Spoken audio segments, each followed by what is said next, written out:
parts of the world. And so this is it. This is your Inquisitor that we have today. This is a human female warrior Inquisitor, but of course you could be any of the different 4 races, 3 classes, and customize how you look as well. He wants them to fight you. So this is Scout Harding. She's the lead scout for the Inquisition. She's a whole bunch of scouts that go off and set up Inquisition camps for you throughout the world. And once you've got a first camp in one of these big open areas of the world, then you can go in there and you can start looking at exploring and uncovering the secrets and just run around and have fun. But this is a very tense area. It's a creepy swamp. There's lots of undead that have been raised because a plague went through this area and wiped everyone out. Now you mentioned the camps. Are those the same thing as the keeps, or are these different? A little bit different. They're kind of like small versions of keeps. Okay. You know, as an Inquisitor, you have the ability to send your soldiers and forces through the world to set up camps, and you can find other little opportunities to set up camps as well as you explore the world. But you can also capture these big keeps, as you mentioned, and when you do that, you bring your Inquisition forces into them, you populate that keep, gives access to new side content in the world. And then, of course, you have Skyhold, which is your massive castle, which is your seat of your power as the Inquisition. And within Skyhold, that's where you have that war table that we just saw. Sure. So a couple of things I noticed. First of all, the game is gorgeous. Yes.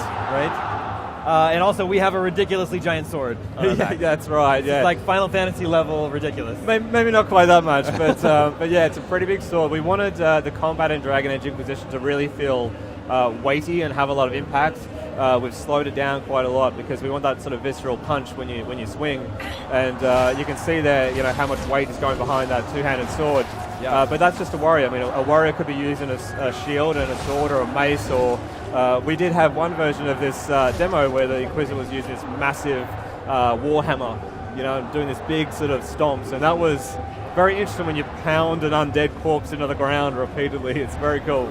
Our sword was also on fire. Also on fire, yeah, absolutely. So you can enchant your weapons and armor through the game. So we've got a fire rune on this sword here, so it's a big flaming sword when you pull it out in combat. But there's things like frost runes and lightning runes, there's vampiric runes as well. There's a whole variety of ways that you can enchant the weapons and armor that you either find or craft in the world. Are these enemies we're fighting, are these the plague victims? These are the plague victims, that's right, yeah. So what you'll find as you explore this environment is that this plague came through, wiped everyone out. They tried to burn a lot of the bodies, but the plague was too deadly, and it just killed everyone before they could burn all the corpses. And then someone or something is causing these things to raise from death. And really, this area, anytime you start to walk in the water and disturb the water, more corpses, more undead start to spawn around you. And these pillars here that we're seeing now, we can use our mage, Solus here, to light a veil fire beacon.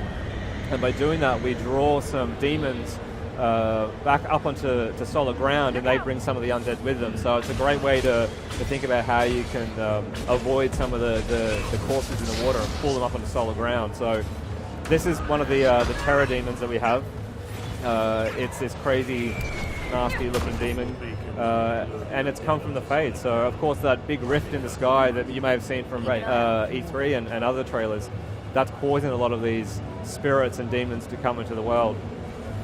So here we've got the Inquisitor lighting a torch from that veil fire, and that's going to allow us to uncover various hidden runes throughout the world. And in this case, it starts a chain of content, chain of stories to uncover the truth behind this undead and the plague. So yeah, there's lots of different secrets in the world to find, just like that. Would this be considered a side quest in the game? This is really a side quest, absolutely. This is an area of the game. Of course, we're an open world game with multiple regions. The story that we're telling in Inquisition is far too broad and vast to be able to tell in a single area. So we wanted to take the player all over these 2 different countries, being Ferelden and Orlais. And as a consequence of that story being so large, we need to take the player to different locations. So things like this swampy area or massive desert. This thing is cool. This thing's very cool, yeah. I can't even pronounce the name of it, but it's this crazy lizard creature.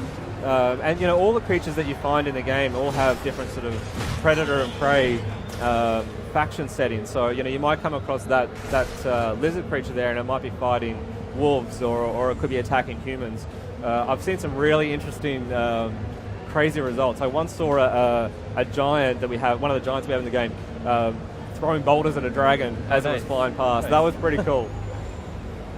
So you can another see secret yeah, here? exactly, more secrets. So you can see we're starting to find out more about what might be coming, what might be causing these undead to be raised.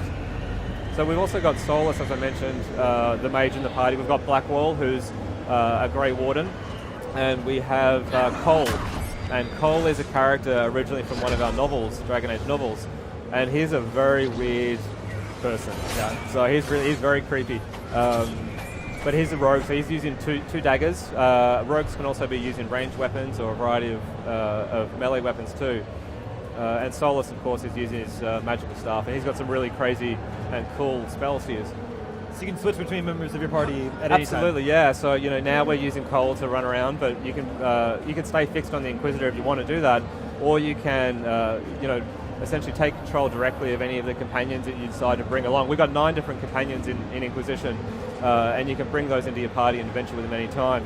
So in combat, you can still swap between the different characters, and of course if you stay in action combat, you can keep doing that. If you go into tactical combat, which we'll see in a little bit, then you can take control of all of them, issue them all different orders, and see how it plays out.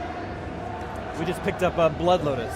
Yeah, that's right. So the armor that we grabbed here for Solus, you might notice that when we picked it up, there was a couple of slots in there that were empty. So one of the great things about the crafting system that we have is that not only can you make full suits of armor, but you can also craft or find different gauntlets and boots that you can then insert into the armor set to customize how the stats and how it looks. And that means that you can really customize how you're playing combat. And of course with the crafting system as well, you can craft weapons and everything, and of course enchant it. And I love being able to craft the blades separately from the hilt, from the pommel and the crossguard, all out of different metals and materials, and those metals and materials will change how the weapon looks and how it fights. So we're going to set up camp? We set up a camp, exactly. We found a great place to push our Inquisition further into the world as we explore. We've got a station here where we can craft some new potions. What we just did there was we found a recipe for some poison, and we picked some flowers earlier on in this demo. I think it was Blood Lotus, and that lets us mix that poison. So we might be able to use that poison as we explore through, and I think at the E3 press conference we saw Cole use that poison. You can poison your blades? Absolutely, yeah, you can poison the blades, and that does a ton of damage. Yeah. So if we happen to fall in combat, do we go back to the camp?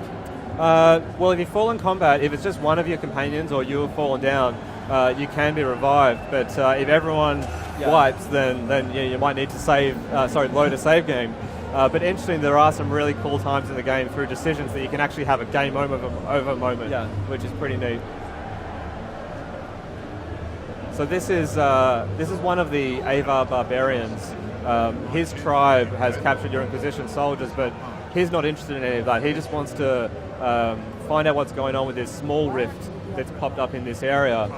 So he's keeping an eye on it. That's spitting out demons, and he's talking about his goddess, like the sky goddess, and it's an interesting sort of dialogue. We saw it again at the E3 press conference where Aaron showed some more gameplay from this area. Afterward, killed his chieftain, which he considers to be dishonorable. We then had an option to recruit this character into the Inquisition as one of our agents that we can then send out through that war table that we saw. I see.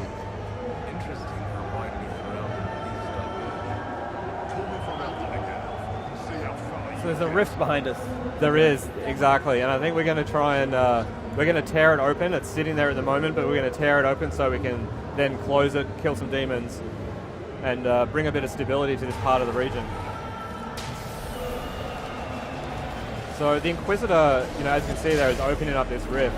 At the beginning of the game, you are blown into the Fade in this massive explosion, and that gives you the ability to manipulate these rifts in some way. Okay, so here we get to see the tactical view. Exactly, so this is the tactical view. We've brought it back from Dragon Age Origins and enhanced it. So you can see as we hover over some of the enemies there, we can see some details, their strengths and weaknesses. The more we fight creatures, the more information we're going to have about them. So, we'd set up some basic attacks there, a whirlwind for the Inquisitor, and then we advance time, seeing how that strategy plays out. And then at any point you can jump back into action mode if you want, but here we've got a Wraith, it's a new enemy in the world. So we've got okay, so now we're in direct control of Cole. He's a high damage, we've expected to be high damage, so he's just going to run around and kill things. The Skywatcher Barbarian is fighting on our side, which is really cool. What does it mean when an enemy is taunted? Sorry, mate? When an enemy is taunted, what does that mean? So if an enemy's taunted, it means probably Blackwall, who's our warrior. He's a very defensive warrior. He's using his Warhorn ability to draw the aggro of all these creatures, keep their attention while Cole, Solus, and the Inquisitor deal a lot of damage. There's a Rage Demon, maybe familiar from the previous two Dragon Age. Now this is a really cool ability. As the Inquisitor has this special ability, this Mark of the Rift, she's using her connection to the Fade to essentially banish all of the demons in an area of effect, which means it simplifies that combat a lot, and it's a really great way to just wipe them out. But you can't use it all the time, so... How's this battle going? It's going pretty good. Okay. So yeah, they defeated all of the demons that came out of the Rift. The Inquisitor's now going to close it down, and by doing so that earns power and influence for your Inquisition, which you can then again spend on more operations and missions at the war table that we saw at the beginning. And some loot there, that Spirit Essence you can convert into enchanting weapons, which is great.